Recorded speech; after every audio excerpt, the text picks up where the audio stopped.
Hey everyone, it's Lynnea with a video for the May release from the Rabbit Hole Designs, and today I'm going to be using the Caffeinated Shark stamp set.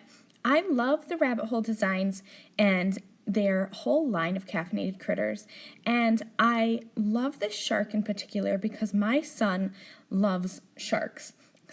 And even though this one is like a tired mom shark, he thinks it's super cute, and so I'm excited to use it today. So I'm going to start off with a background here, and I'm using Distress inks. You could use Distress oxides, and in fact I considered using it, but my original plan was to have this background react with water. And I like the way that regular Distress inks react with water and water lifting versus the oxides. The oxides kind of just soften, whereas the regular Distress inks, I find the water actually bleaches the color. So I ended up using some Wilted Violet, some Chipped Sapphire. I have Salty Ocean and Peacock Feathers at the very top. And then I'm going to use the Simon Says Stamp Waves stencil. And I have this face down in just a cardboard box, and I sprayed the back with Pixie Spray so that I could stick this onto my cardstock. Now, I did not dry my Distress ink background as well as I should have.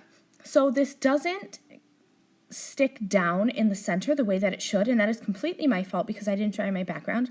So as I spray this water, the water kind of seeps underneath, and that's not really the look that I was going for.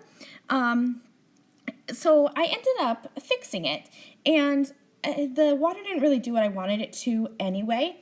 I really wanted it to just lighten and bleach that color in the background, and you can see here that it didn't.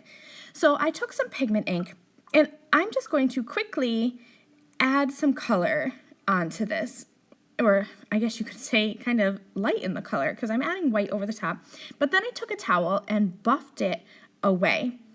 And now I have this Ocean of Fish stencil with some iced spruce Distress oxide spray. And this didn't work out either. It kind of muddled the fish a little bit. I thought about going light-handed at first, and then I ended up going heavy-handed, and I don't know if it would have worked out better if I had gone light-handed or not. But I'm looking at it, and I just didn't like it. So I decided to dry it really well, and then reposition the stencil over top, and go in with Hickory Smoke. And I thought that this would fix my background, and it didn't. This doesn't look the way I wanted it to in my head, but once I got everything, I die cut my background down, and once I stuck my cute little shark on there, and everything dried back. One of the things I like about the Distress inks is that everything kind of dries back and smooths out, especially with that white pigment ink on there. I really ended up liking the way this background turned out. So I try my best to make my cards work. I try not to throw anything in the garbage, and sometimes I would actually save time by pitching it and starting over, but something in my head just makes me keep going, and I am glad that I did that on this card. So I hope that you kind of can get some techniques and tips for what to do when your backgrounds go awry. So I stamped out this shark, the Caffeinated Shark image, and I'm using my Spectrum Noir Tri-Blend markers. So for the shark, I thought about going just gray, but because those fish in the background are gray, I thought that I would use the green turquoise blend to kind of play off of the peacock feathers that is at the top of my inked panel.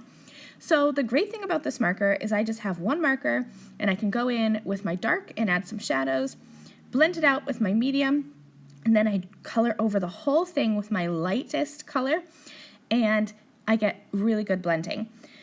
I do go back in with my darkest color and just kind of trace those lines, I call them his wrinkle lines under his eyes and like on his neck there, just to add a little bit more definition.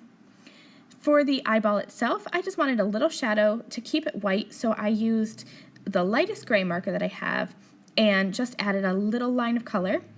And now I'm going in to create this little purple mug of coffee for my shark to kind of play off the purple at the bottom of my background. That way I'm keeping my color scheme the same and I'm not bringing in any random colors.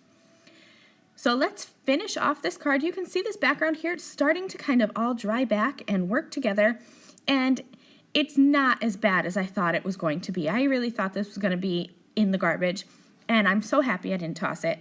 I'm just popping everything up with foam tape, and that'll be it. I'll add a little bit of glitter with my Spectrum Noir clear overlay, and that's it. This card is finished. I hope you'll head over to my blog to get some more inspiration for the May release from the Rabbit Hole Designs, and head over to their online shop to buy all of your little caffeinated critter stamp sets. Thank you guys so much for watching. Bye!